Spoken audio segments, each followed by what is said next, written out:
Hey everybody, welcome back to Kayfabe Critique. I'm David. I'm Jason. How y'all doing? Jason, what's going on this week? Man, SmackDown 1000. Yeah. That was like just a great stroll down memory lane, and I don't know about you, but the highlight for me was seeing Evolution back together. Evolution was good, and it really felt like they were bringing Batista back in. They were creating moments for Batista to get truly back involved in storylines. Yeah, I feel like they're building towards Triple H and Batista because Batista, I read somewhere that he said if he could have one more match, it would be with Triple H. And, you know, they started planting that seed with that little trash talk from Batista. Mm-hmm. Yeah, and they even opened the door for him and Orton, where Orton makes a comment early about, I've spent more time in this ring than Batista has in a makeup chair. So, they had a couple shots there going as well, but I loved the intro to SmackDown 1000.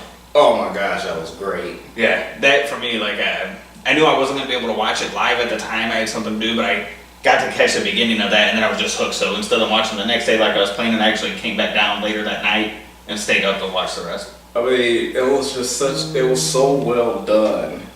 And it was, just thinking about the fact that they didn't film the pilot here, but the first actual episode was at Kemper.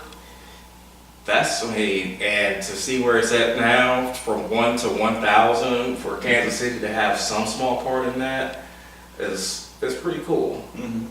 Yeah, and I still those early episodes of SmackDown during the Attitude Era, those initial episodes when it became the counterpart to Raw, and those initial ones were so big. Yeah, because you had your biggest names. Think about the first episode, the main event, Triple H and The Rock, With Shawn Michaels as referee. Shawn Michaels as special guest referee. Never mind Shawn's tights, but those three had. Triple H and The Rock had a lot of interaction, but there had never really been much interaction with Triple H, Shawn, and The Rock all together. So to see those three in the ring together, which hasn't happened since, maybe one other time, but just like that was special. So speaking of The Rock, you're sporting the shirt. Were you disappointed he wasn't at SmackDown 1000?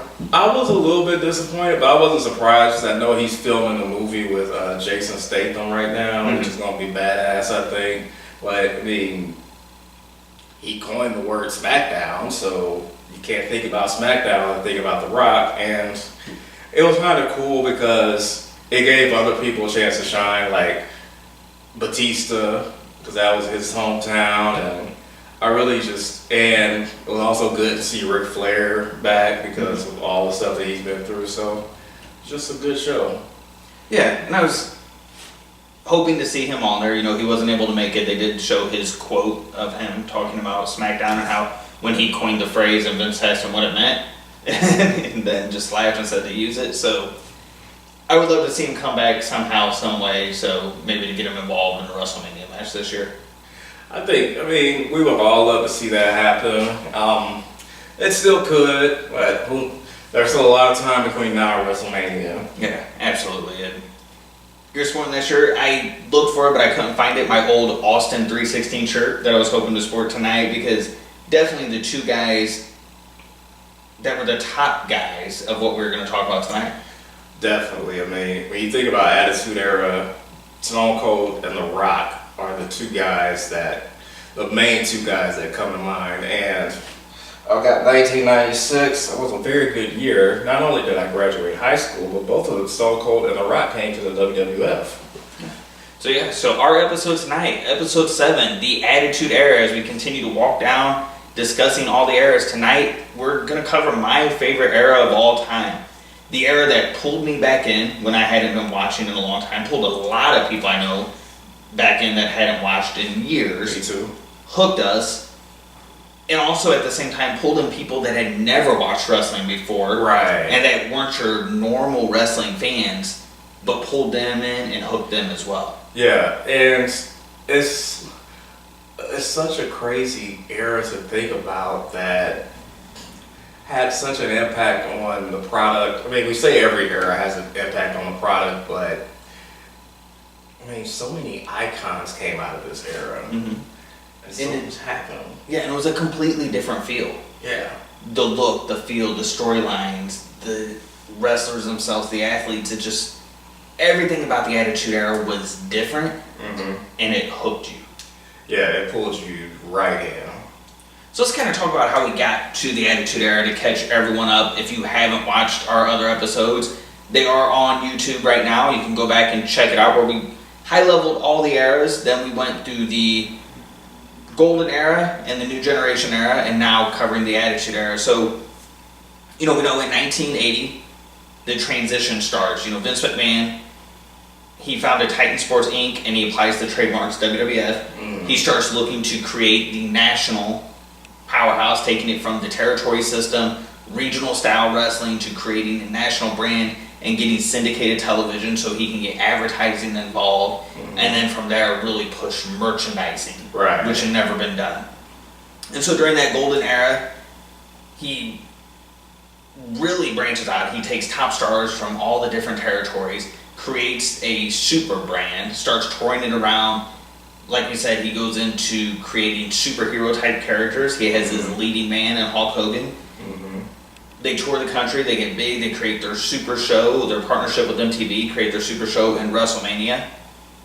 And we start seeing, like we had talked about, where Hulkamania, who had carried so much of the Golden Era, starts to run its course. And at the end of the Golden Era, the crowd is booing Hulk Hogan. So Vince McMahon makes a switch, trying to keep up with the culture in the time. He goes with the bright, flashing color schemes of the 90s and brings in the young talent and pushes for the New Generation Era. While he's doing that, the older established talent had moved into WCW. Ted Turner had purchased Georgia Championship Wrestling during that time frame of the Golden Era, towards the end of it, creating WCW as a new competitor. So now WCW during the New Generation Era are bringing in those top stars like Hogan and Savage and really making themselves compete with the WWE. And even as WWE launches their live Monday night show, Monday Night Raw, and some of those episodes are filmed ahead of time, pre-tape, WCW launches their live Monday night show, Monday Night Nitro, and now they're really going to head-to-head in 1995. They're exchanging victories in the ratings. The crowd starts to grow tired of Hulkamania and WCW as well. It runs its course quicker. WCW recognizes the change in the appetite of wrestling fans, recognizes that culture is changing in America itself, and they flip Hulk Hogan and turn him heel as he teamed up with the Outsiders, Scott Hall and Kevin Nash, creating the New World Order, injecting realism, that reality-based storyline, going for more darker, controversial, edgier programming, more adult-style programming, and some of the fans that had tuned out from the 80s start to tune back in, because now the guy who got them involved in watching wrestling at the beginning, Hulk Hogan, is now packaged very differently as Hollywood Hulk Hogan. And I'm a poster child for that, because the very first WCW pay-per-view I ever ordered was Hog Wild in 1996. What was Hogan's first pay-per-view as a heel, because, I have to think about this earlier today. I was like, I was pretty big into Hulk Hogan. It's like, he was quite heroic, but I kind of fallen away from it, and I wasn't really feeling what they were doing with him in WCW. And then when he turned heel, which I had never seen, it really piqued my curiosity. It brought me back in. Yeah, and piqued a lot of people's curiosity, not only bringing people back in, but getting people to switch the channel. Yeah. And Nitro goes on a consecutive winning streak, running up 83 weeks total. And during that time, Eric Bischoff's also changing the game, as we discussed last week. He changes from where WWE had been running 4 pay-per-views, just your quarterly pay-per-view system, to now running 12 pay-per-views. Pushing where Nitro is live each week, establishing the cruiserweights, establishing the power play. So many things that we see now ingrained in wrestling really came from the mind of Eric Bischoff. You're right, so much of that. And even, I mean, people don't really like to give him a lot of credit for it, but I mean, he had a major impact because if nothing else, he forced WWF to step their game up because you need competition to bring the best out of you. Right, so if it wasn't for him, there wouldn't have been a Monday Night War. Right. There would have just been WCW Saturday Night and Monday Night Raw. Yeah, and if it wasn't for the Monday Night War, we wouldn't have got the NWO, and we would have never got the Attitude Era. Right. And so, while the NWO is running and running hot in WCW, WWE is struggling to compete. They have the occupational style gimmicks. Mm-hmm. They're still trying to run the cartoonish formula from the 80s. Mm-hmm. It's just not well received.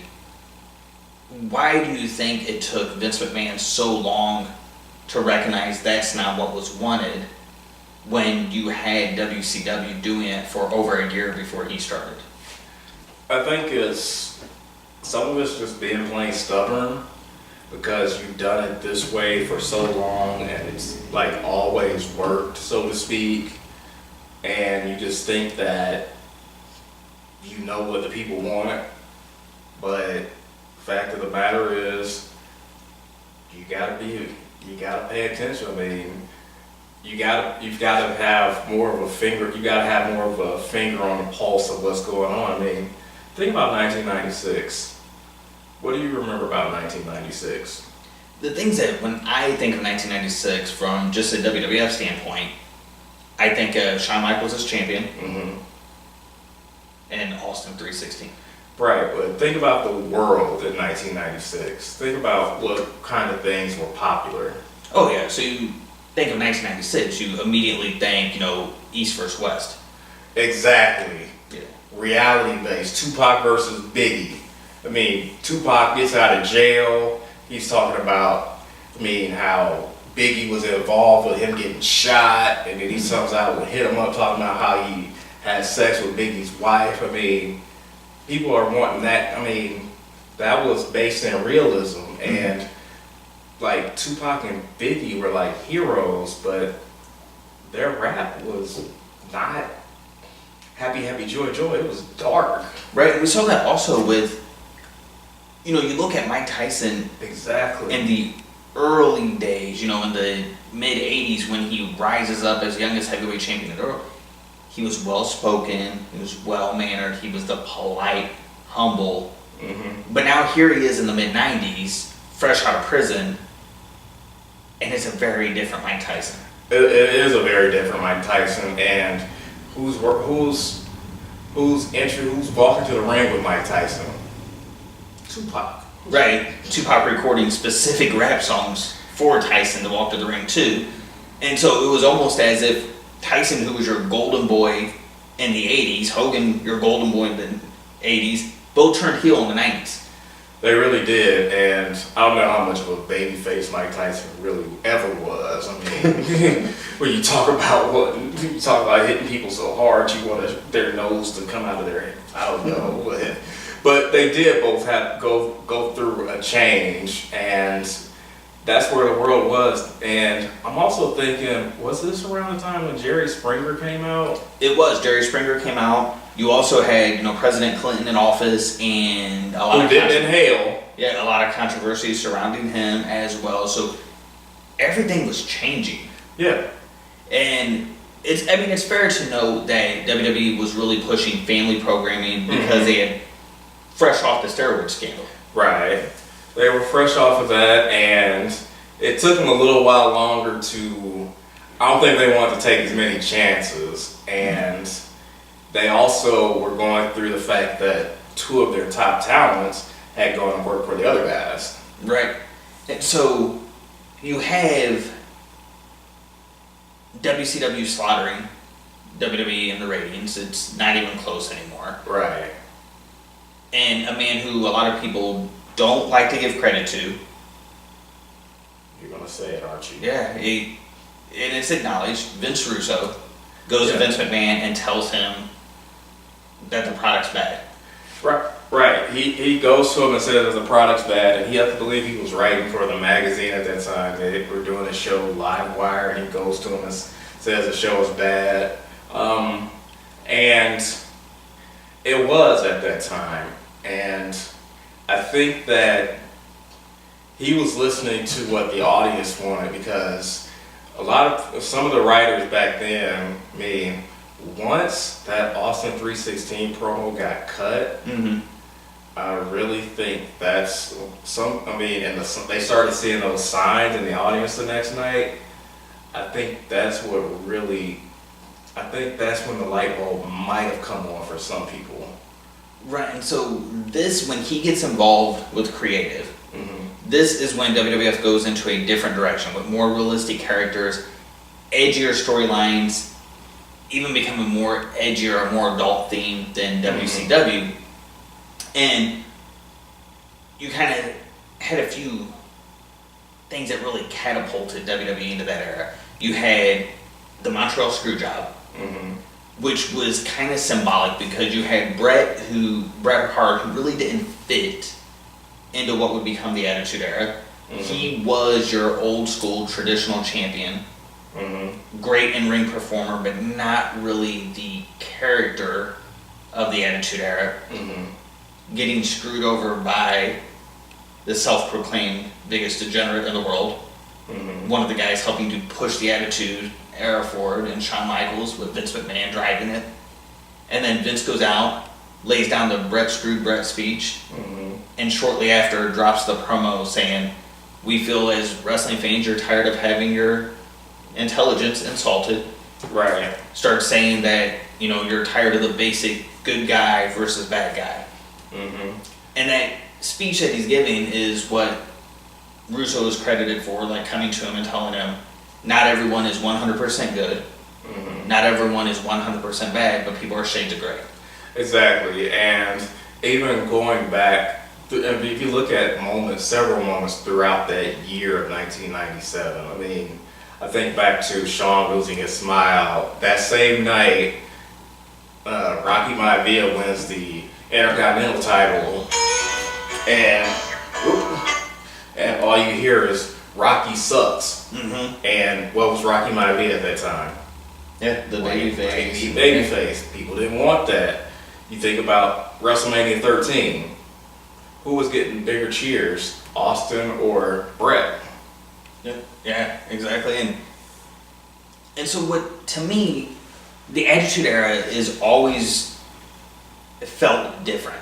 The storylines felt full. They felt really developed. They felt well thought out. Everything felt special.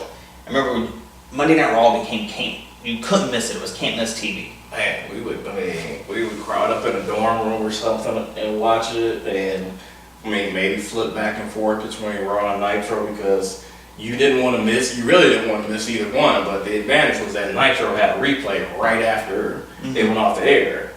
Yeah, and that's kind of interesting because, a lot of people, when they think back about the Attitude Era, they think this was when WWE just went full steam ahead and left WCW in the dust, but they technically traded victories in 1998. WWE taking the majority of those victories, but WCW still won some Monday Night War victories in 1998. Right, and with WWF in 1997, with that shift that they made, really, they went all the way in with the whole Attitude Era in 1997. There was a moment when Eric Bischoff kind of knew that, oh shoot, we're done. And that is, it keeps coming back to some of the same characters from the 90s. When this guy, Iron Mike Tyson, when he signed with WWF, that was a moment where they're like, oh God. Because I think they were trying to actually get him to come in and do something at the same time, but when he signed with the WWF, and once he had that confrontation with Austin on Monday Night Raw, that got more mainstream eyes on the product again, and that's when you kind of knew that, okay, the Nitro might be winning right now, but give it a few months. Yeah, that was the other catapult that I was going to go to was Mike Tyson was the last catapult that really drove it in because like when we talked about Mike Tyson earlier, he was one of the hottest stars in the world. He was the pay-per-view king. He pulled in attention from all media outlets. Mm-hmm. And so by WWE bringing him in, it opened up the eyes of millions. And they got a lot of free publicity out of this to turn eyes onto the product. Right. And with Tyson, he wasn't just there just to like be there. He was a legit fan of the WWF, going back to like the Bruno Sammartinos and things like that. And when he comes in, even though he's coming off of biting Holyfield's ear off, I mean, he is still, he's like a natural heel. Mm-hmm. And he didn't care. Yeah, and for me, it was, Tyson was one of my childhood heroes, and so he was the reason I tuned back in to see what was going on.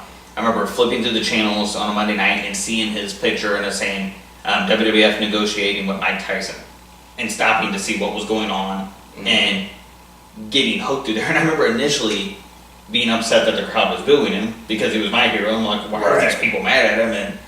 But then loving it when he joins D-Generation X and embraces being a heel.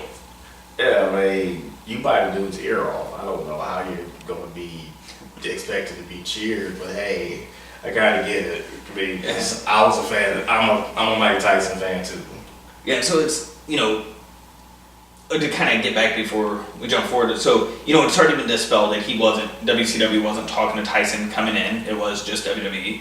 But I also thought one of the funniest rumors is it's reported out there that WCW was looking at Mike Tyson to be involved at Bash at the Beach 1994. I did hear that. But what's funny to me about that rumor is he was in prison in 1994. He sure was. He didn't get released from prison until March of 1995. So I thought that was funny when they got brought up on 83 Weeks, asking Eric Bischoff, and Bischoff was like, no, we weren't talking to him. It's like, of course not, he was in prison. Yeah, and I'm sure that they've had other conversations with him. He was trying to recall something that happened over 20 years ago, so yeah, I'm sure his name came up. I'm sure several names came up. But yeah, so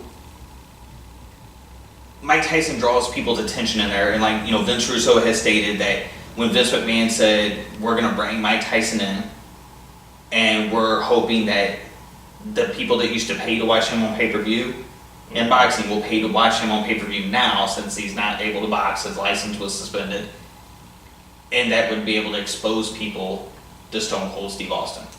Right. And Austin, if you're a wrestling fan, 1997 was the year that he catapulted to the top, and for a few minutes there, we thought we might lose him when he got injured at SummerSlam 97, but by the end of 97, he is the hottest thing, and he's going to be the next guy, but nobody outside of the wrestling business really knew, so what better way to get him over than to have him encounter the baddest man on the planet. Yeah, and so here in early 1998, he goes face-to-face with Mike Tyson in the ring, flips Tyson off, Tyson pushes him, and that highlight is played pretty much on every media outlet, covered in newspapers around the world. Yeah, and Austin says that Tyson pushed him so hard, it was like legit hard, and money goes flying out of the ring. And Yeah, you could see it if you go back and watch it. You can see, I remember seeing it live that night and recording the segment on my VHS, on my VCR, recording the segment and watching it back over and over again because, Austin, a large man, gets lifted off his feet when Tyson pushes him. Mike's a strong dude. Yeah, and Tyson had $100 bills in his pockets. They come flying out. And so you see Tyson's entourage crawling around the ring trying to pick up the money as the scrimmages happen. Right, and I'm legit wondering, okay, what would really happen? I wonder if Austin was scared if Mike just really, what if Mike just blacks out and just punches Austin? Well, there was that, I can't remember if it was on Stone Cold's podcast or if it was Stone Cold with Vince Russo, but they had brought it up and Austin mentioned that McMahon talked to him about what if we put the gloves on you? And he was like, I'm not boxing Mike Tyson. So There's ain't enough money in the world. So, but, you know, you have Mike Tyson in there, and it's bringing these guys in to this unbelievable cast of characters and stories being developed. You had D-Generation X, you had The Rock coming up with the new age, almost said New Age Outlaws, coming up in the Nation of Domination. Yeah. You had, you know, the New Age Outlaws who were going to be joining D-Generation X after WrestleMania, but at this moment still the Outlaws doing a lot of stuff in the beginning. You had Sable, you had Mankind, you had The Undertaker, you had Kane. You had all these people that were pulling people in, and what was interesting to me about this time, especially when you look at people like the Outlaws, were the catchphrases. Mm-hmm. And then later with The Rock, the catchphrases. The Attitude Era was so much about getting the crowd involved. It was, and I mean, I think about The Rock and how, I mean, I was thinking about that first promo he cut when he turned heel, how he got 3 words, die, Rocky, die, and Rocky sucks. And then he starts to, then he flips that all around and he starts to refer to himself as The Rock. And he's telling people to know their roles and shut their mouths. And all of a sudden you see signs, know your role, shut your mouth. I mean, and the Outlaws, oh, you didn't know, your ass better call somebody. I mean, the crowd wants to be involved. Mm-hmm. Yeah, and so you mentioned as well just there, the signs. Yeah. The signs became a huge portion during this time frame as the cameras would start Monday Night Raw, scanning the crowd, showing all the signs, and it was the cool thing, like, were you going to have the sign that people would talk about, you know? Could you come up with a cool sign to be there? So you had catchphrases that the crowd could talk along, sing along with. Mm-hmm. You had signs that could, you know, showcase yourself. So this was the most interactive era ever. It was, and that's another, I mean, like I said earlier, it's like the people want to be involved somehow. I mean, they want you to, they want to be emotionally engaged, and they want to have something to say along with you. They want to feel like they're part of you. I mean, they seen Austin saying that's the bottom line because Stone Cold said so. I mean, they all felt a part. We felt a part of that. And I mean, as we get on in the era, we see people, people were like doing like the raise the roof thing during this time. I mean, that was another thing that people like doing. I think Public Enemy was doing that. Yeah. The DX Chop, I mean, it was anything that the crowd could be interactive with, that the crowd could also mimic and do back. Right. So, and I know we're still kind of early in 1998 as we're, you know, discussing how the Attitude Era is getting going, but just so I don't leave anyone out, through the Attitude Era, some of the other huge stars we're going to see, the Big Show's going to come in, Jericho's going to come in, we're going to see all 3 faces of the Foley, the Hardy Boys, Edge and Christian, the Dudley Boys, Taz. I mean, this was an era that just loaded up talent and created so many stars. Right, and I mean, so many of them were homegrown. I mean, like Cactus, like Mankind comes in. He comes in late '96.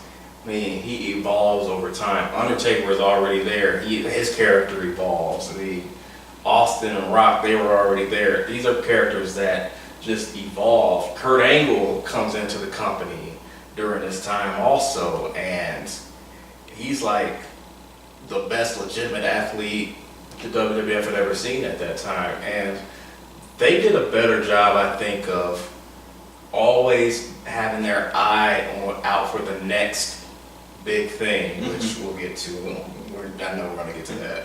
And so, as we're talking about that, developing so much talent during this time, was this the era where more talent was developed than any other era? Without a doubt. And so, that's my feeling as well. And so, with that, would you have to credit Vince Russo because they talked about what he did that no one else has ever done before or since, is he got every single person involved in a story. Not just every single person, you know, making appearances, but everyone had a story, so it gave them the chance to showcase themselves and become stars.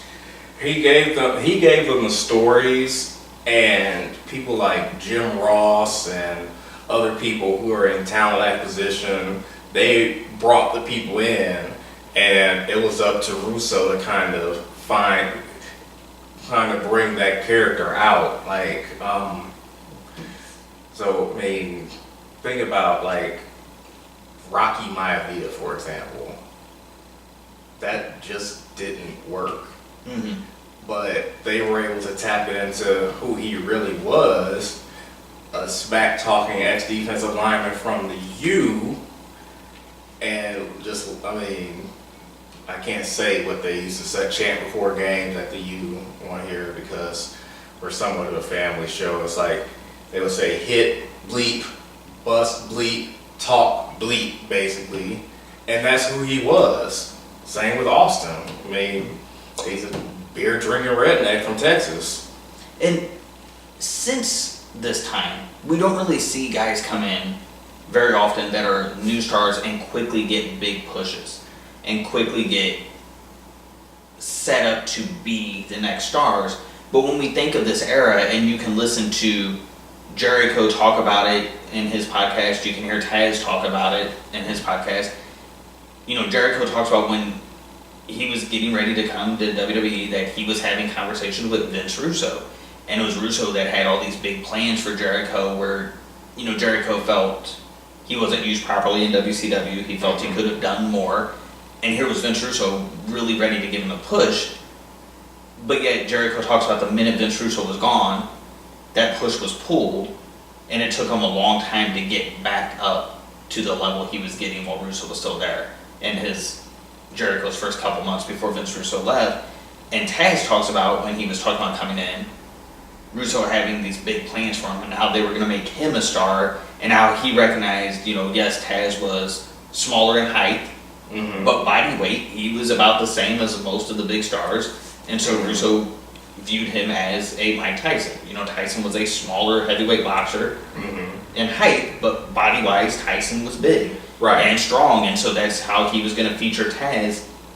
But then Russo's gone by the time Taz debuts, and Taz never quite becomes that wrecking machine in WWE. Yeah, he never quite got there, so that was unfortunate. It's just it's just a part of this war, because, I mean, getting into 99, it's like WWF has taken over the ratings, and WCW is trying to figure out, okay, we got to catch back up. I mean, so to steal a guy from WWF Creative and bring him in, it's just pretty common for what was happening during the Monday Night War. But at first you had guys jumping from WWF to WCW, but then as the war shifts, you see guys coming. Everyone wants to come back. Everybody's coming from WW.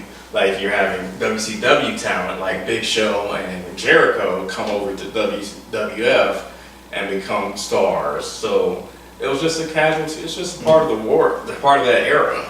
Yeah, and I know a lot of people like to go in and say that it wasn't Vince Russo, it was Vince McMahon. But if you break it down, if you go back and you watch those episodes of Monday Night Raw before Vince Russo joined, and then when he joined the creative, it feels different, and it feels different right away. Yeah. And then you watch up to the point where he leaves, and it feels different again. Right. So you can't deny that his influence was there. You can't, you know, and a lot of people like to say the filter, but kind of like when we first high-leveled the eras, you know, when you think about a filter, like just think of a water filter, for example, the filter doesn't create the water. Right. It's just to purify the water. Right. But the water's coming from somewhere else. Right. So is that what they mean by filters? That it was Vince Russo generating all the ideals and then Vince McMahon just helped kind of mold it or polish it or say, you know, okay, let's do this much, but then let's wait here. Or, you know, I mean, because if it wasn't Vince Russo, then why did it die off after he left?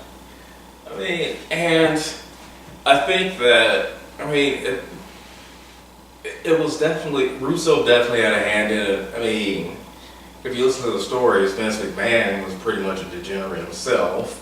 I mean, and guys like Bruce Pritchard are still there. I mean, I think Jim Cornette was around. So I really think it was a team effort, and to discount Russo's part on the team, I think is kind of sad. I mean, Yeah, especially when you look at, Bruce Pritchard had moved into talent relations. mm-hmm. Jim Cornette was removed from the creative team. Right. So for a while you had just Vince Russo and Vince McMahon.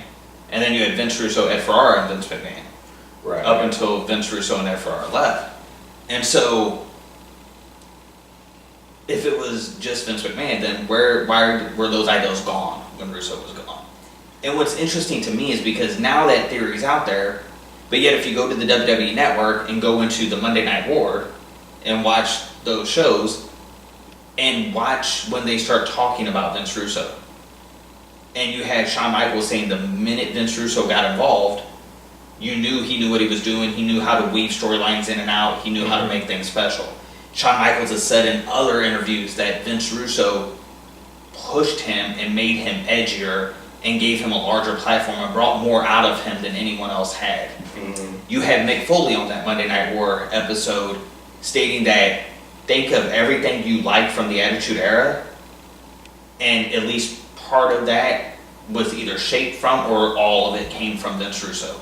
No doubt about it.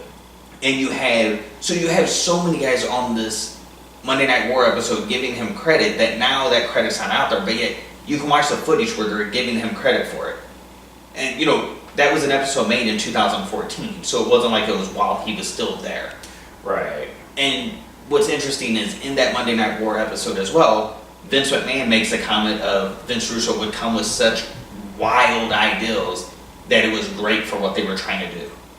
Yeah, I mean, it's just brainstorming. I mean, when you're brainstorming, you bring, no idea is like too crazy at this point.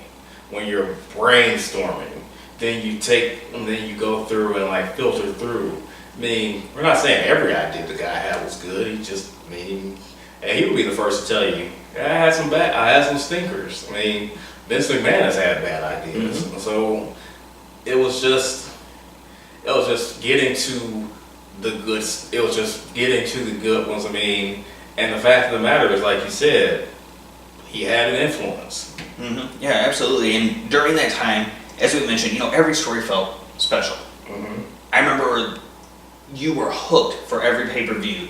You knew every match and the story behind it going into pay-per-view. Mm-hmm. Where, some of the pay-per-views over the last few years, I may be interested in one or two matches on there, but during this era, I knew every match that was going on there. I knew the reason why, mm-hmm. and I wanted to see what was going to happen. Right. I mean, you knew everybody's catchphrase. I mean, some of the matches. I mean, the matches still meant something, but the stories were what was really grabbing you during this time. I mean, think about the story of. I mean, I'm just looking at this Austin McMahon. Mm-hmm. How high quality of a match is that going to be?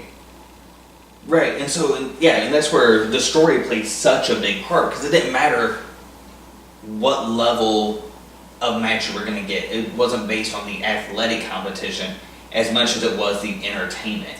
And so when you think back to the model that Vince McMahon had of what was going to beat the territory system, was focused on the entertainment value. Mm-hmm. Where then the new generation kind of got in and went to almost a better quality of wrestling, mm-hmm.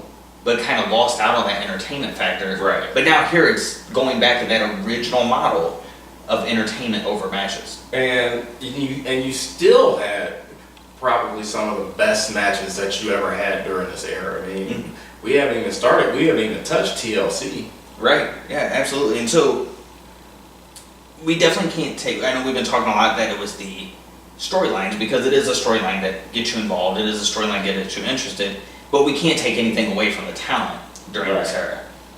Because you had guys who arguably, this era produced the best talkers in the history of the industry. Best talkers in the history of the industry, outside of Ric Flair, he was produced in a previous era. I mean, Rock, Austin, HBK, Triple H, the Road Dogg, who a lot of people don't really give a lot of props to for how he could go on the mic. I mean, and how he pulled the crowd in.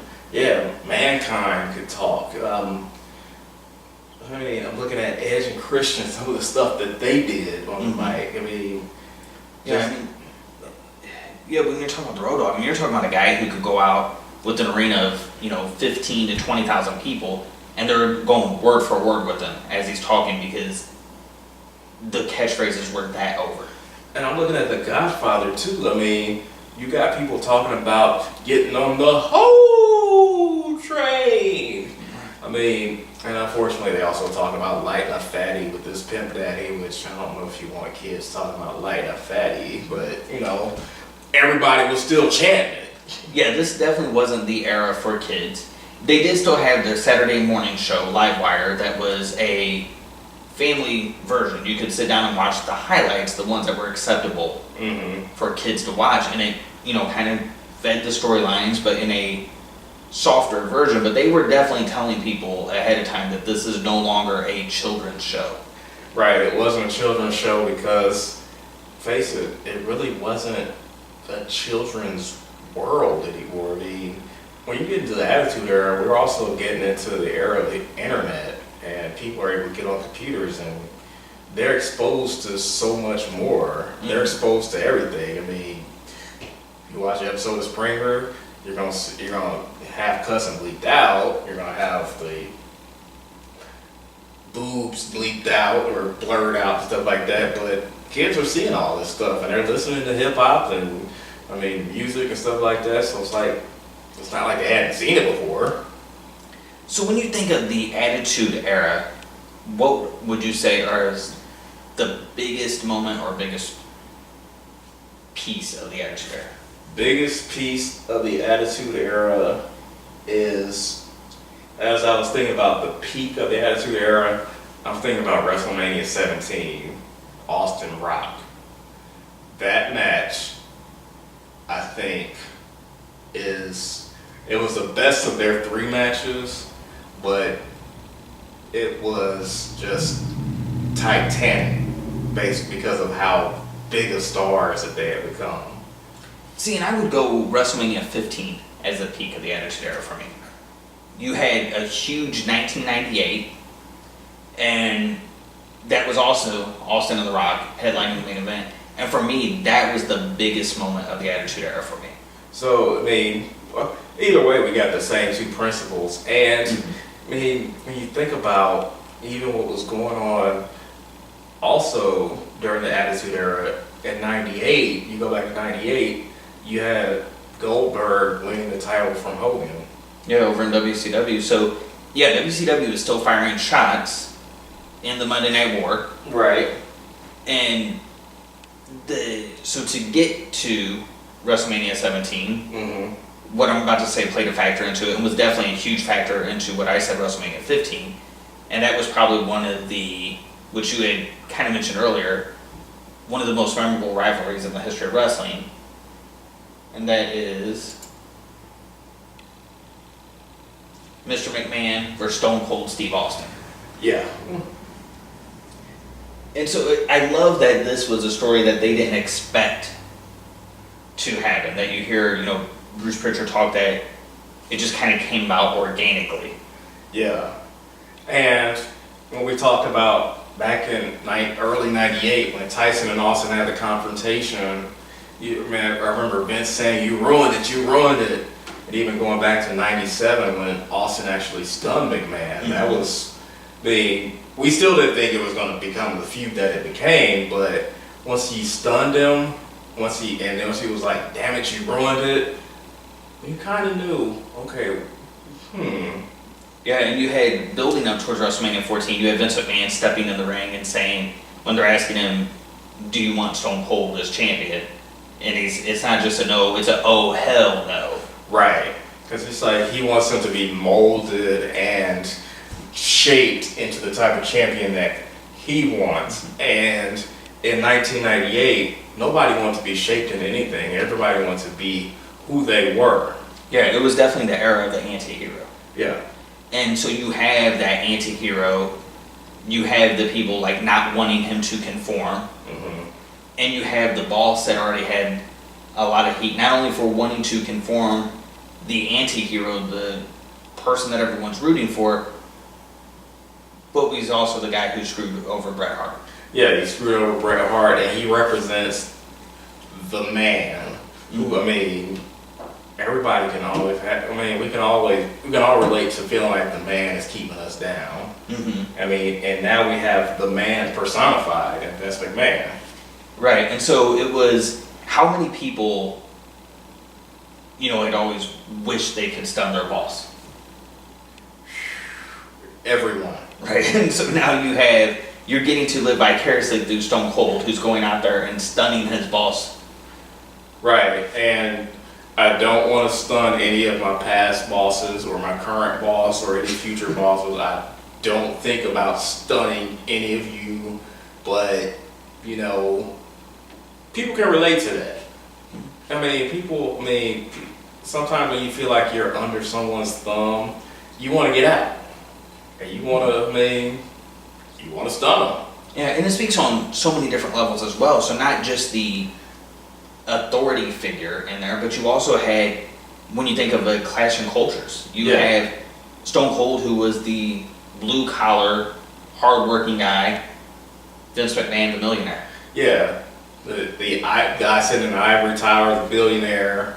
I mean, but Stone Cold's out there. The reason why he can sit in that ivory tower, and he's not appreciating Stone Cold. Yeah, and this kind of plays back to what Shawn Michaels talked about Vince Russo, is he knew how to weave in and out of stories to keep you hooked. So he would bring us up so far with McMahon and Austin, and then McMahon would have someone to go after Austin. Right. Whether that started with Dude Love. And then, as we're leading towards WrestleMania 15, it's The Rock. Right. There was a period back, from SummerSlam up through, really up into Survivor Series, you had Undertaker. Right. And so McMahon had these different vehicles, so it was able to prolong this story, but also make more stars in the process. Right. Because you were able to,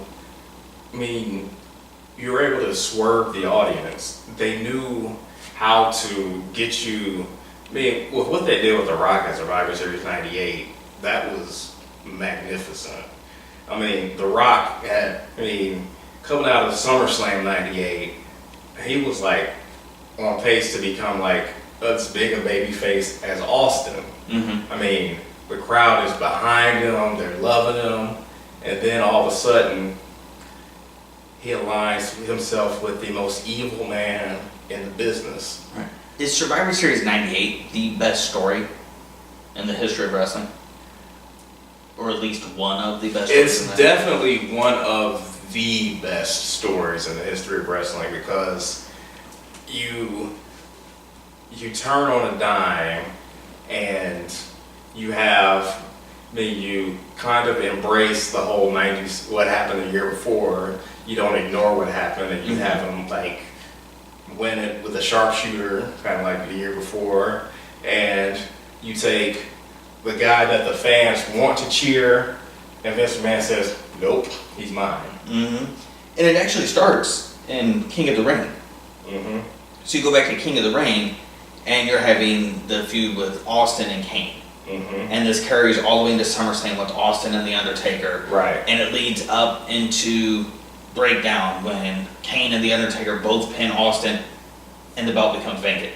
Right. And then you have that night after Breakdown or somewhere after that where Austin is driving a Zamboni to the ring, and that pop when he drives that Zamboni to the ring and jumps off of it onto Vince McMahon, I just remember this is just the damn most amazing thing.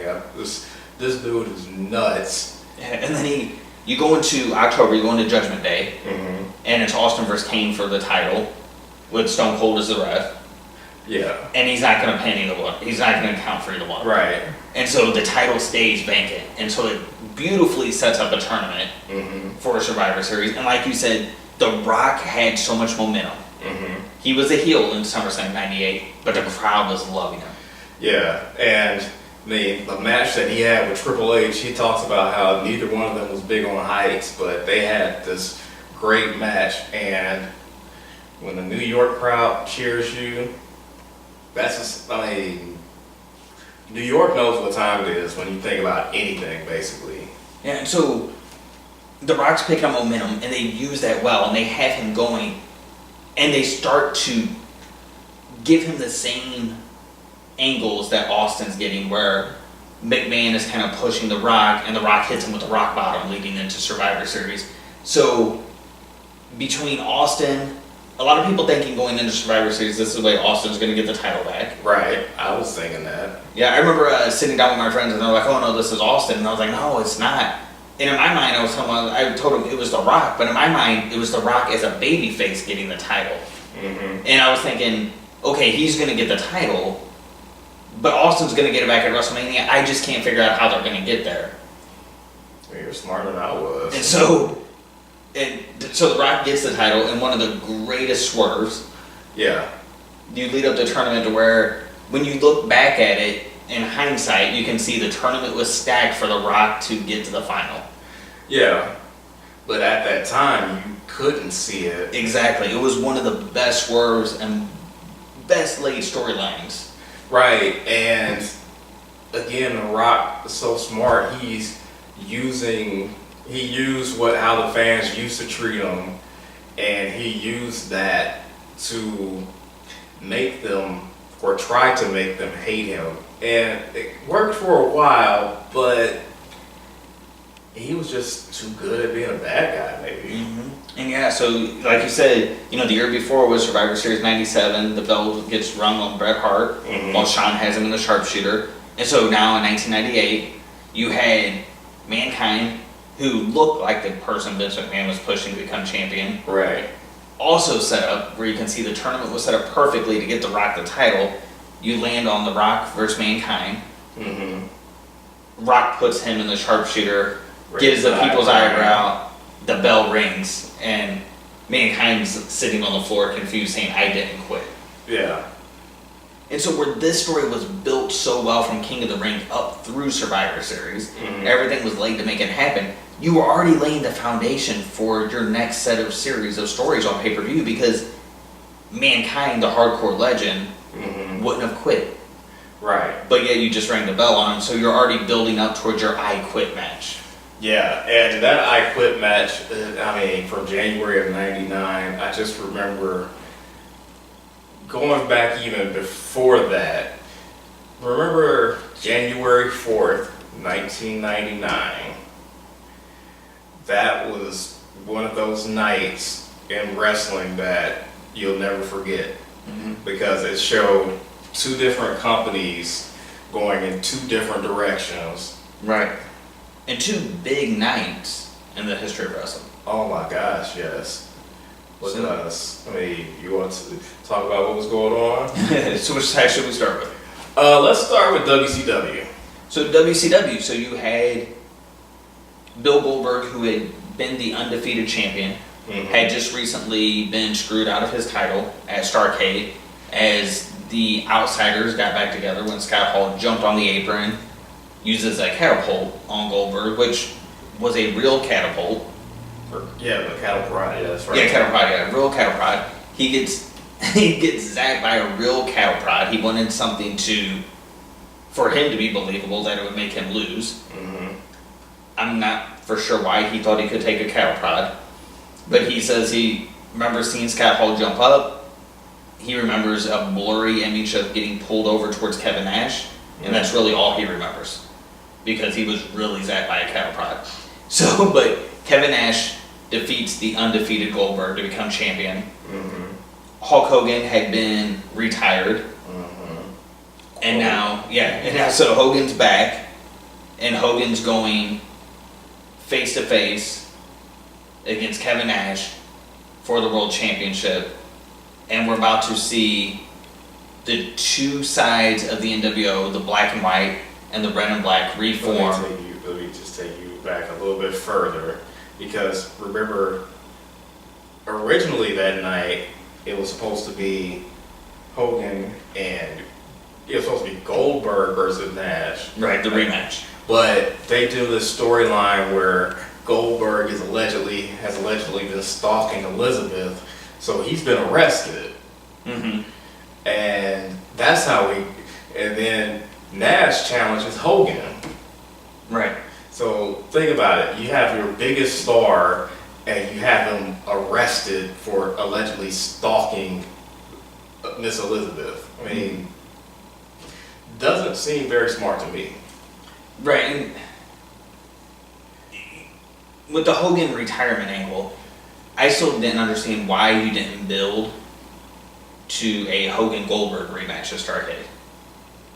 Yeah, I never understood that either. Yeah, I mean, if you're going to screw him over, why screw him over and then do what they did on Nitro to get the belt around Hogan when you could have easily just screwed him over and put the belt on Hogan then?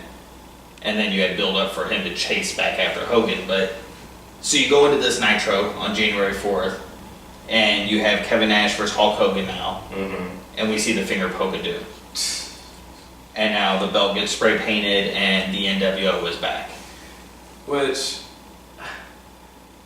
I mean, in hindsight, after hearing explanations of what they were planning for to do with having Goldberg chase after the title and go through the NWO one by one, it makes a little bit more sense now. But back then, I was just like, are y'all serious? Well, I think what killed it was, I think initially it brought curiosity. But your first pay-per-view after it, he goes after Scott Hall. Right. Cattle prod match, ladder match with the cattle prod at the top. That makes sense. Scott Hall is after him with the cattle prod. Here's his chance to get revenge on Scott Hall. Right. And you put it in a ladder match. Scott Hall, at that time, famous for a ladder match with Shawn Michaels at WrestleMania 10. That makes sense to me. But then your following pay-per-view, why is Goldberg against Bam Bam Bigelow? So you have him in January going against Scott Hall, but then in February he's not going against a member of the NWO.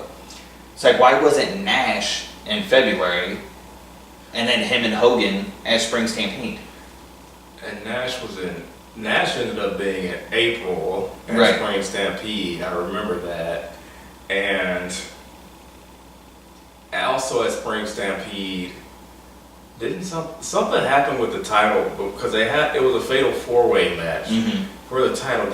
Wasn't Flair somehow the champion at that point? I don't remember, but I remember Hogan getting hurt at Spring Stampede. I remember DDP ending up as the champion. So it was almost like, I don't know. Yeah, and this is so the Bigelow thing. It's you brought him in and you have him lose to run to the NWO one by one, but just 2 months after it happens, he's going to get someone who's not part of that NWO.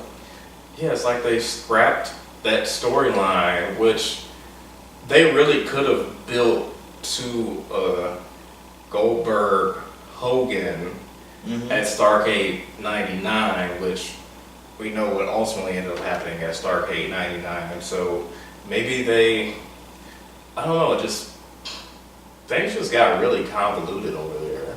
Yeah, and you had other guys in that NWO as well. You had Scott Steiner, you had Buff Bagwell, you had Lex Luger. So you had guys he could have ran through on Monday Night Nitros. Right. Or you could have made them pay-per-views as well, even though I think you should have ran the Nitros and had your pay-per-views been back to back to back with Hall, Nash, Hogan. Right. And because at that time, it was hard to run a 1-year story. Because this is when we start to see attention spans are changing. Yeah. It would have been hard to run. I mean, you could have done it at Bash at the Beach. You could have done it at the Great American Bash. I mean, you could have done, but then, because you don't do it, Hogan gets hurt.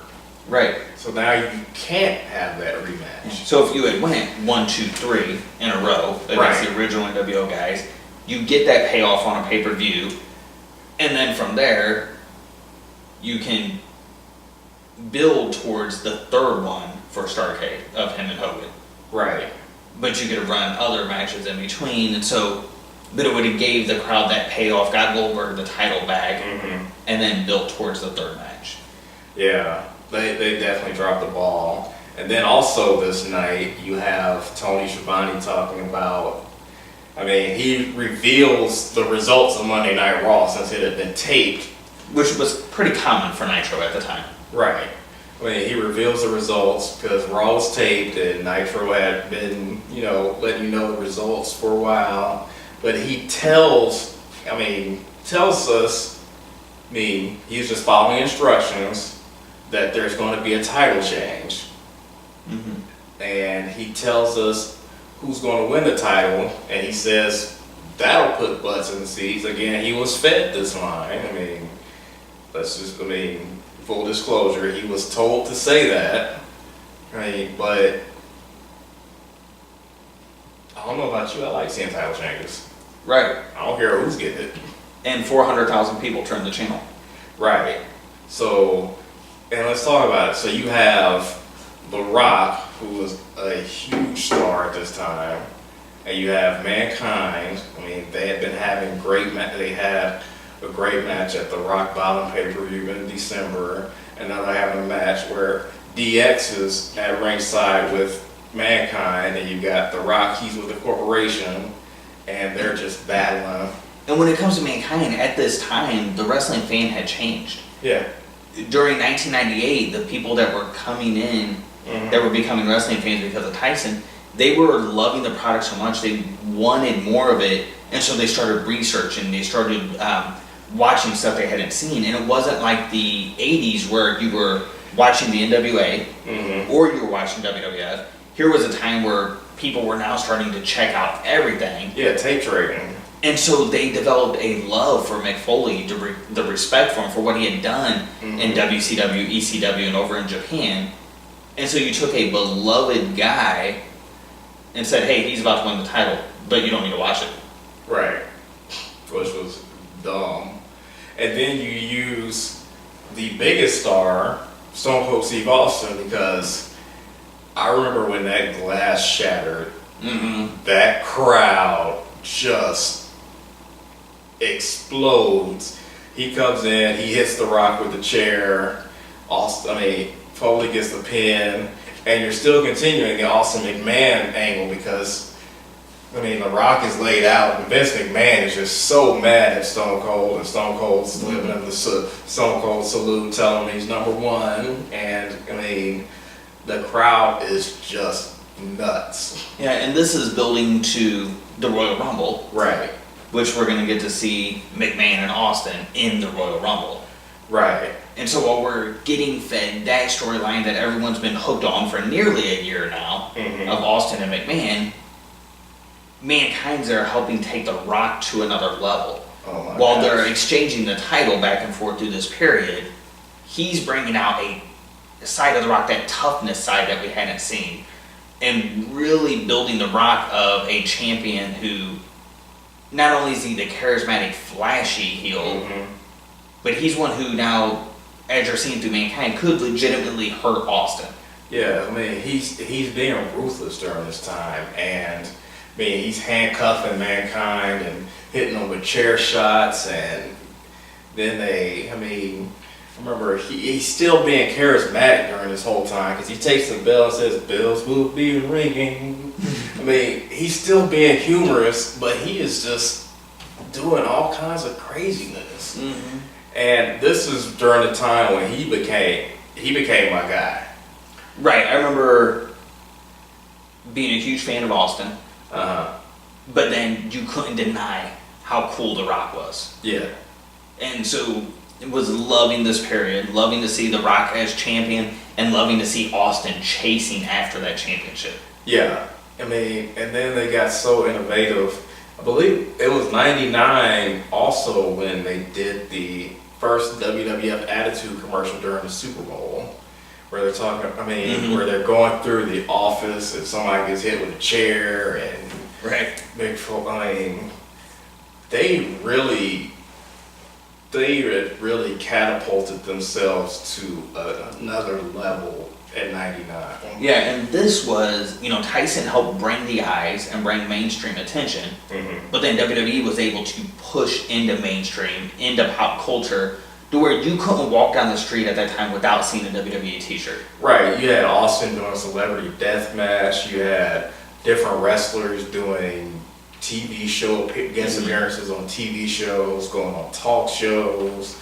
covers of the TV Guide, Yeah, I mean, Entertainment Weekly. yeah, they were all over the place. And I mean, to WCW's credit, they also had TV Guide covers and stuff like that. But by '99, you could feel a shift in there was a definite shift in the momentum. Mm-hmm. Yeah, and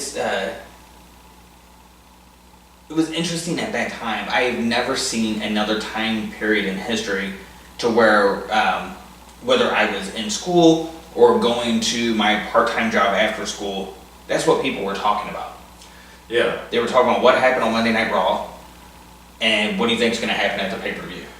I mean, yeah, Monday night, it's like you didn't want to work Monday nights, you didn't want to have class Monday night, you wanted to be in front of the TV. You wanted to see Monday Night Raw. I mean, I remember like wanting to hear every promo that The Rock cut because you knew he was going to say something crazy. Yeah, I remember I would have my box of snacks ready to go. Every Monday I would rush to make sure I was there right on time. Yeah. To watch, the opening for Monday Night Raw. Sometimes I was able to make it to my cousin's house early enough that we'd be able to watch the first hour of Nitro. Uh-huh. And then we would have the tape recording of Nitro, so the next day we would watch Nitro. But Monday, the minute it hit 8 o'clock Central Time, that TV was on. Right. USA Network, Monday Night Raw. And there were nights that there were about 20 of us packed into our house to watch Monday Night Raw.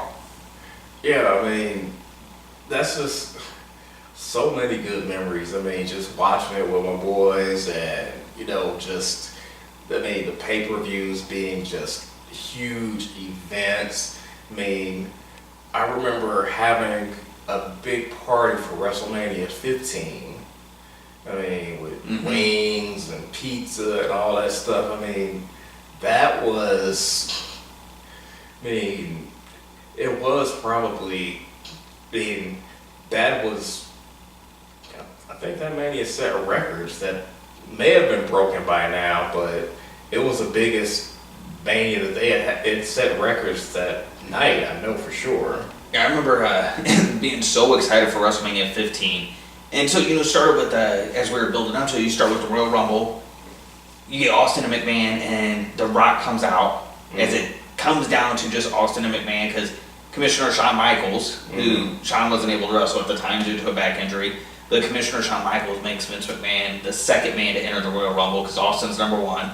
It comes down to just the two of them at the end. The Rock comes out, distracts Austin, McMahon tosses him over the top rope, McMahon's going to WrestleMania, but then he pulls himself out of WrestleMania, so he doesn't have to face The Rock. Commissioner Shawn Michaels comes in, actually points to a Jack Daniels bottle, and says the WWF rulebook, and that Austin's going to WrestleMania.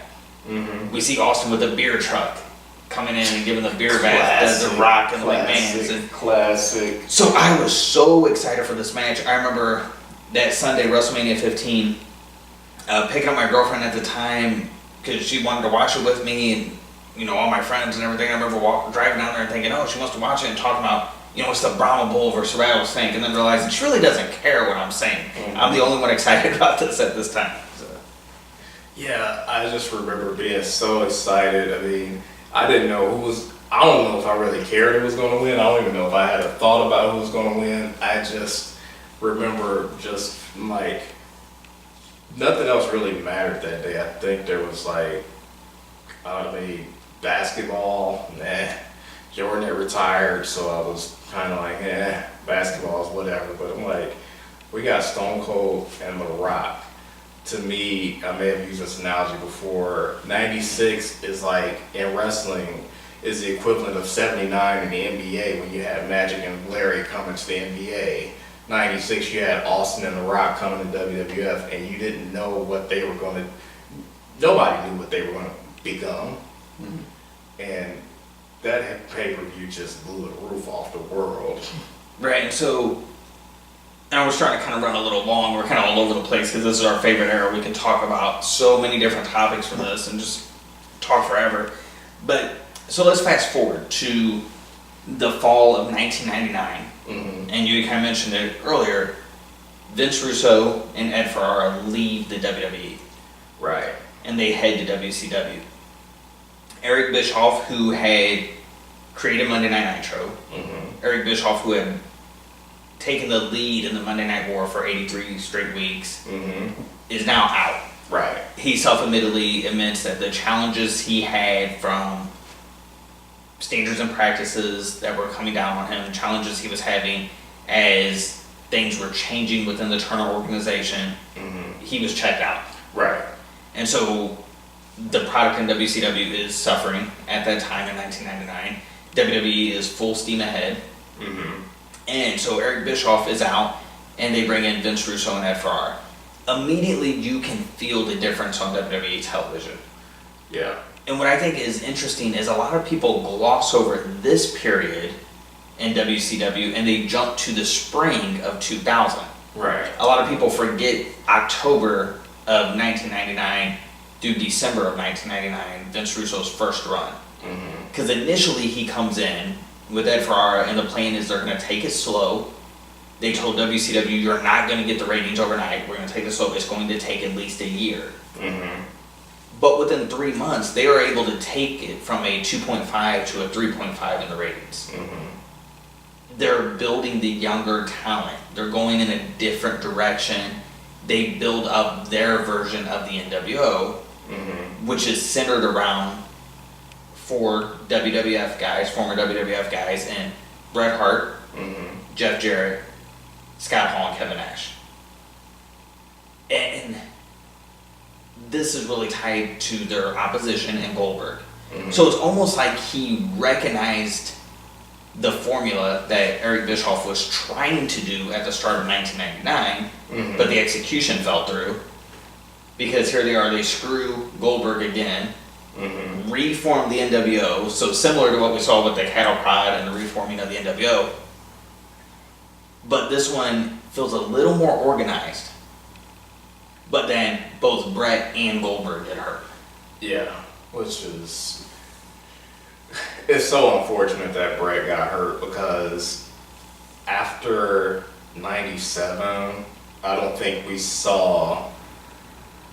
definitely didn't see the best of Bret Hart. We saw some flashes, but he didn't get used in WCW like he should have and could have been used because of the injury. And when Goldberg is hitting the limo window with his, he was told to use a bat, but he wanted to do it with his arm, and when he lacerates his arm, it pretty much killed that plan. Yeah, you took the thing that you had been building the entire show around for 3 months, and both of those members are immediately hurt.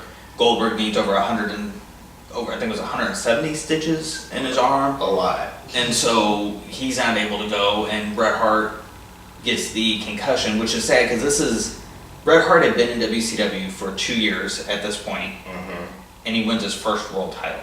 Right.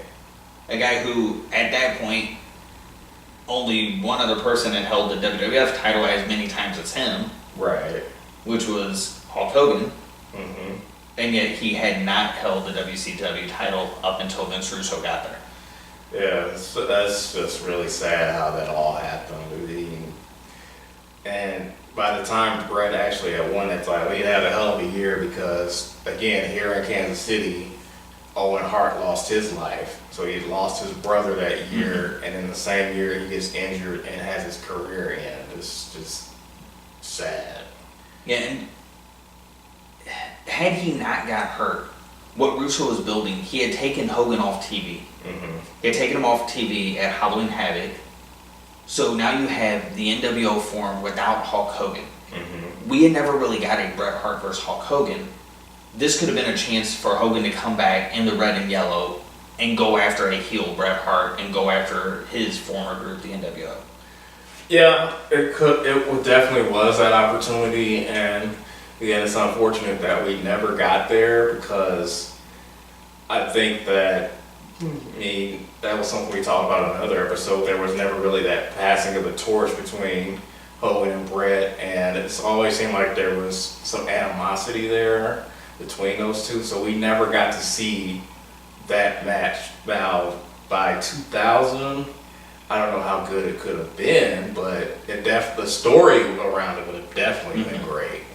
Right, and that may have been just all we needed to get viewers back in. Mm-hmm. Because we already saw the ratings were climbing.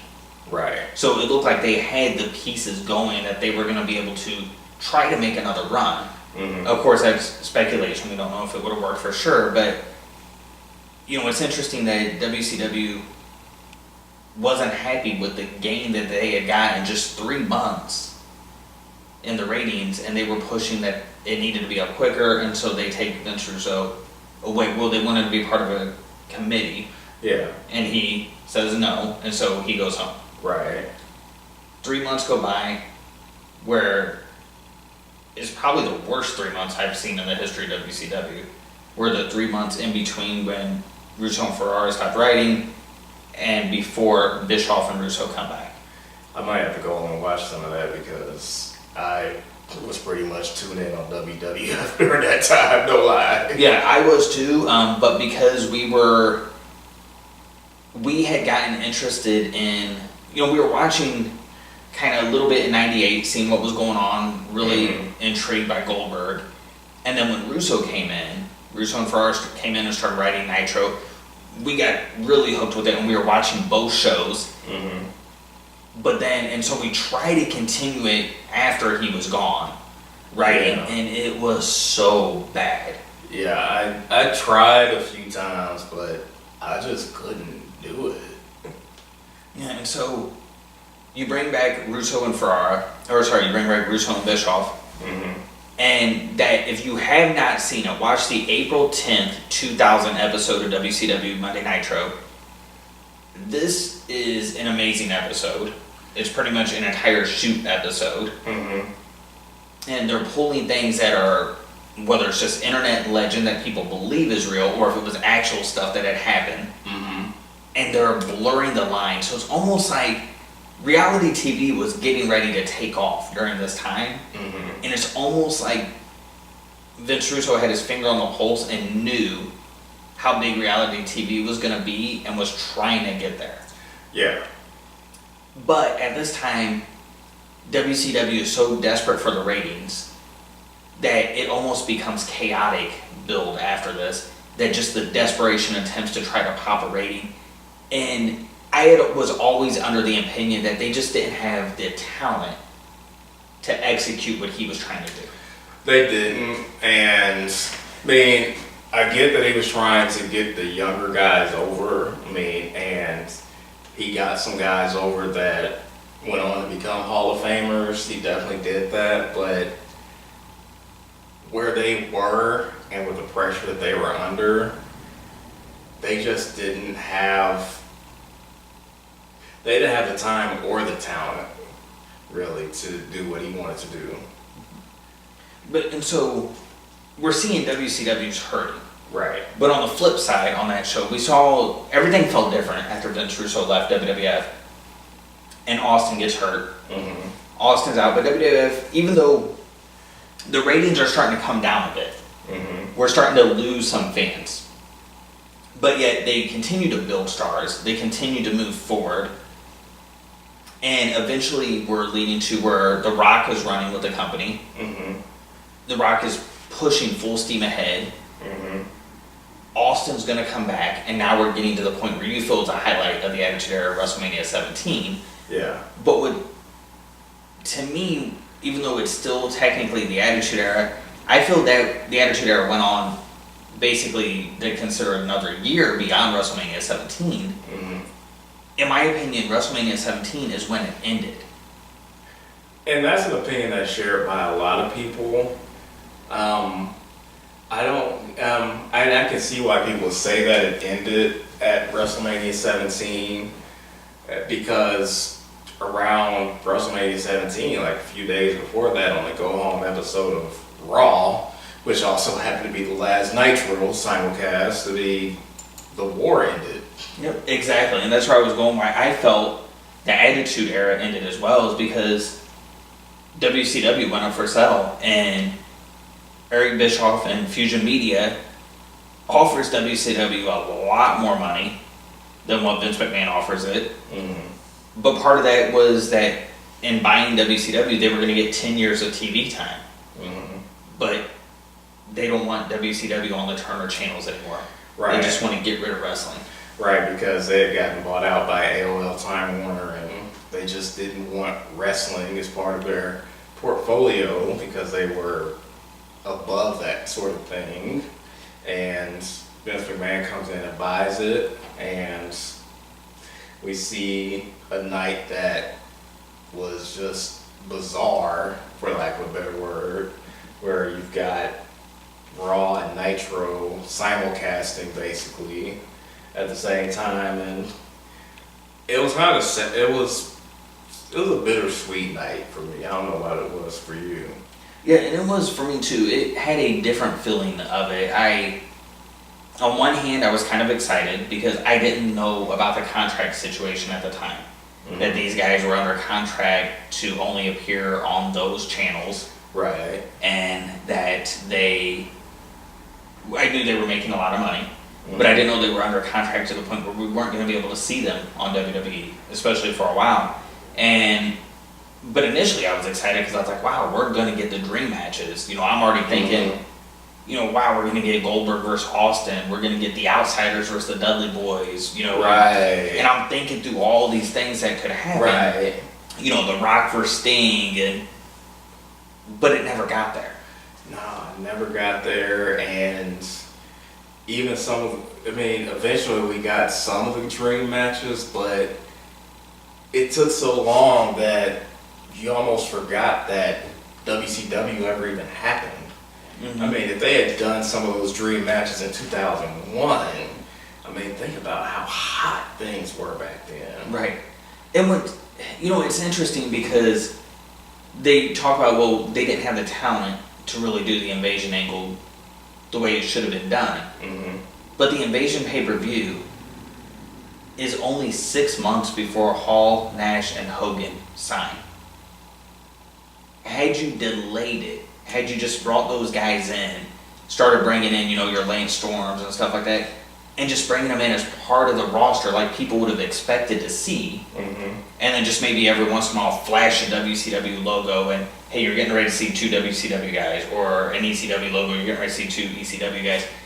You could have done something like that, or you could have not even shown that, just had them as part of the roster, and then just 6 months after that, the NWO could have walked in and recruited all the former WCW guys. And because, the NWO storyline was Ric Flair has got the company, mm-hmm. McMahon doesn't want him to have it, so he's going to bring in the NWO to kill it. Why not? He's going to kill it and turn it into WCW. Hindsight is 20/20, and right, it's easy to be a backseat booker. It is easy to be a backseat booker, but there was so much that they could have done with it. But like you said, those contract situations it just wasn't to be, and the talent that they did get from WCW at that point just wasn't hot enough. And you also had, you were in an unprecedented situation, so you really, they did the best they could with what they had. But like I said, for me, 2001, it definitely peaked because after that, it was, I think you might be right that was pretty much the end of it, because things started to really change at that point, because The Rock is starting to get more calls from Hollywood, and you're starting to see Triple H gets hurt in May of 2001. So that changes a lot of plans. You've got, so all of this stuff starts changing. they try to turn Austin heel Mm-hmm. at WrestleMania 17. So, yeah, Yeah, and I had, the reason I guess I always associate it with the dying is because when I think of the Attitude Era, I think of the 20 of us gathered in a living room, mm-hmm. everyone excited about what was going on. You were cheering, you were doing the catchphrases with them, but all full focus on what was going on the television, where, you know, now you sit down and you'll go to watch with people and people are looking at their phones or stuff like that, and you just don't have that many people interested in it anymore. And so when I think of the Attitude Era, I think of how fun it was, how cool it was to watch. And the reason I always associate with it dying at this time was because after WrestleMania 17, within a week or two after that, we're down to only 4 people watching it. Yeah, and it's almost like, I don't know, it's almost like the Attitude Era. I mean, Austin, Rock, Triple H, I mean, those guys, it's almost like they had grown up by this point. And then, you know, they're starting to like move on, and they're changing. I mean, Austin turns heel, Rock starting to get those calls from Hollywood, so he's in and out a little bit more. And it was kind of Triple H getting hurt, like I said. It was kind of the end. But I mean, technically, I mean, you look at kind of like the sites, they say it really didn't end until like what, 2002? Yeah, they say 2002 is when it officially ended, but yeah, to me it's right there in 2001. Yeah. And so if you hadn't experienced the Attitude Era, definitely check it out. My recommended spot would be to actually start at SummerSlam 97. It's a little before the Attitude Era started, but you kind of get that feel of where they're starting to go, and watch that up through WrestleMania 17. If you don't want to start that far back, at least start Survivor Series 98. Yeah. And watch through WrestleMania 15. Definitely. And I mean, we really didn't touch on 2002 too much, but I mean, for those who consider that the end of the Attitude Era, 2002, you did have finally the NWO, Hogan, Hall, and Nash coming into WWE, and you got one of the dream matches. Yeah, and I had that set up to really kind of cover in our talk about the next era, the Ruthless Aggression era. Yeah. But we'll definitely leave it up to you. Do you want us to continue on with the Attitude Era or jump right into Ruthless Aggression? Because there was a lot of stuff we skipped over with the Attitude Era based on time. I know we're already about 90 minutes in, so just to kind of, just rapid fire some questions real quick before we wrap this up. But one of the things I was thinking as I was preparing for this was, we know how right now there's a brand split. They've tried brand splits since 2002 with Raw and SmackDown to create competition. Had WCW, the Invasion angle, been done right, had the purchase of WCW been done right and been able to create its own show like they were wanting to do, could that have been the brand split they were looking for, the competition, internal competition that they needed? It definitely could have, because they were actually talking about making Monday nights the WCW night at one point. If I remember from, I think I was listening to Pritchard's podcast. So yeah, it definitely could have. Yeah, I remember hearing that on Something to Wrestle With also, and that threw me off because it was almost like, well, WWE won, so why wouldn't you celebrate by keeping Monday Night Raw? And since WCW had Thursday Night Thunder before Thursday Night SmackDown existed, give them the Thursday night show, but it's here nor there. With this, Vince McMahon has always been good at launching things, but yet we saw WCW kind of flounder. We've heard that it was because they didn't understand the contract situation coming in, like the contracts the wrestlers were under. They didn't understand that what they were buying was basically the library, and everything else was pretty much useless without the talent. Was just that it, or could it have been possible that he was distracted by the XFL? I don't think he was that distracted by the XFL. I just think that when you're acquiring this company and its assets, and you do have these contracts that they're under to the television organization, which you're buying the wrestling organization, it's uncharted territory. This is something that's never happened before. I mean, you don't know what you don't know. Mm-hmm. And so, we had mentioned earlier that when Vince Russo was the writer, as something new would come in, he would make that new star hot. He would give everything a hot angle, knowing that, hey, if this guy gains a lot of attention, it's going to help everyone across the board. Right. Considering that, when the WCW guys came in, why didn't they gain any momentum? Because, when the guys that they brought in, which guys you're thinking of, because when they brought the WCW guys in, they had Bagwell. Mm-hmm. They had, I think, Lance Storm, Chavo. I'm just trying to think of the guys who were sitting up in the rafters at in the skyboxes at WrestleMania 17. Those weren't the names that people wanted to see. Right, but when Chris Jericho comes over, he wasn't necessarily a big name from WCW either. He wasn't a big name, but he should have been. Right, and so could that argument be made that Lance Storm, who had at one point held the television, hardcore, and US title all at the same time in WCW, he was a triple title holder at the same time, why wasn't he brought in and given a victory over Chris Jericho, brought in and given a victory over Chris Benoit? Why couldn't a guy like that have been pushed a little harder? Not saying he had to go up and beat The Rock or Austin, but why couldn't you have had these guys at least getting mid-card matches to get momentum going?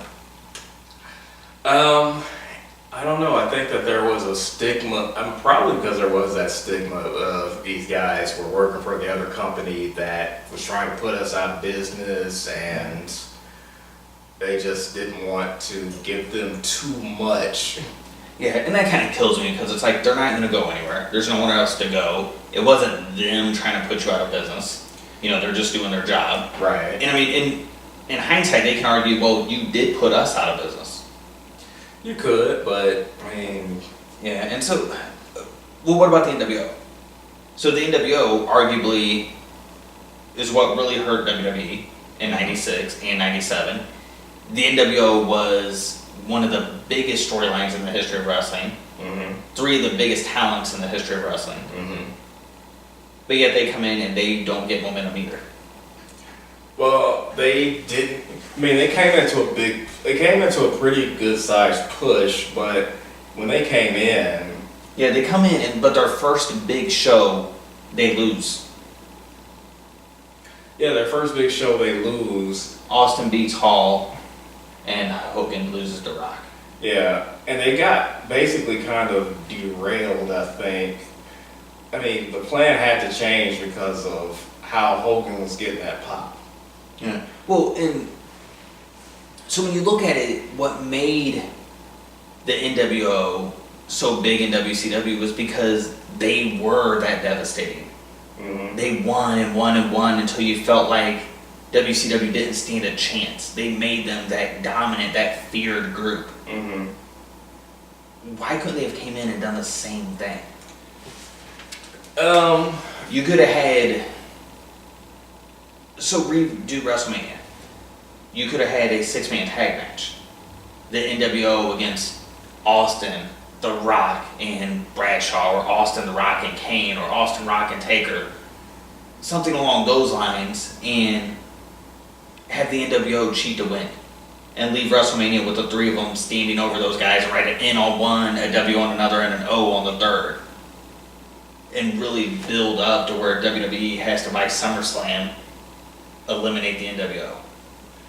And again, it's you could have done that, but I think that when Vince saw how the crowd was reacting to Hogan being back in the WWF, I think that changed everything, because they probably had plans along those lines.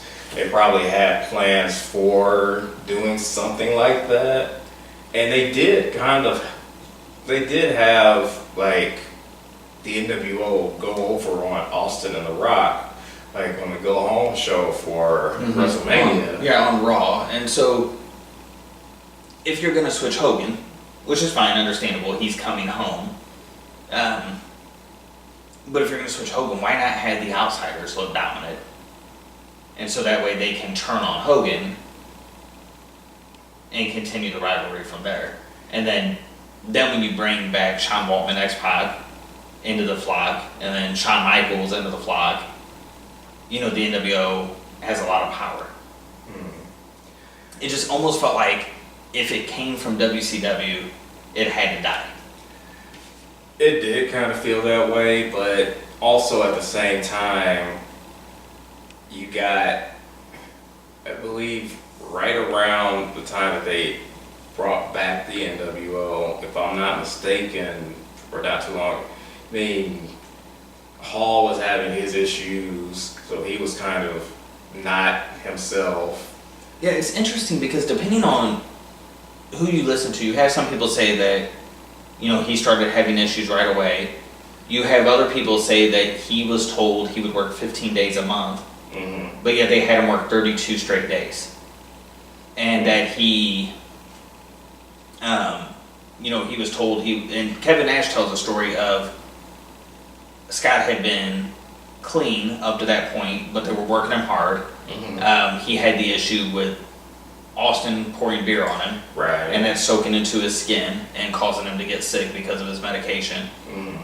And that when he finds out that he's now not going to win at Mania, because apparently at one point Hall was supposed to win, and that it was supposed to be Hall was going to go over Austin. According to Kevin Nash, Hall was supposed to go over Austin. The Rock was supposed to be Hogan, but then they were supposed to come out and leave the Rock lane. And then Hogan was supposed to help fight them back. He was supposed to, you know, jump up to save the Rock. And so that was going to be Hogan's turn to face, but it was still going to keep them hot, the two of them. And then when Hall found out, no, you're going to lose this match as well, he told Nash, I'll see you in the bar. And then it was all downhill from there. See, I never heard that story, but I can see that being a problem.